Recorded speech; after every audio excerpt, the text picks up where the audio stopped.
संभाजी भिडे यांची प्रकृती उत्तम असून कोणत्याही अफवांवर विश्वास ठेवू नये, शिवप्रतिष्ठान हिंदुस्थानचे आवाहन। संभाजी भिडे यांची प्रकृती उत्तम आहे, त्यांचा दैनंदिन कार्यक्रम देखील सुरू आहे। कुत्र्यांनी घेतलेला चावा हा किरकोळ स्वरूपाचा आहे। भिडे यांच्यावर रात्री उपचार करण्यात आले, त्यामुळे घाबरण्याची गरज नसून कोणत्याही अफवांवर विश्वास ठेवू नये असं आवाहन शिवप्रतिष्ठानच्या वतीनं करण्यात आलं आहे।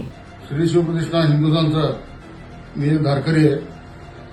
काल रात्री भिडे गुरूंच्या अंगावर एका कुत्र्यानं पायाला चावा घेतला, थोडंसं लागलेलं आहे गुरूंच्या पायाला।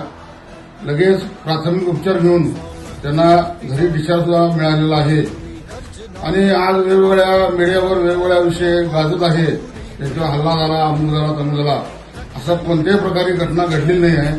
अगदी कमी स्वरूपात कुत्र्यानं चावा घेतलेला आहे, त्याच्यावर उपचार झालेला आहे आणि गुरुजी अतिशय सुखरूप आहेत। आज सकाळी व्यायाम केलेले आहेत आणि दैनंदिन रुटीन त्यांचं चाललेलं आहे। त्यामुळे कुठल्याही धारकऱ्याने कुठल्याही अफवेवर विश्वास ठेवू नये। Bureau report SBN Marathi.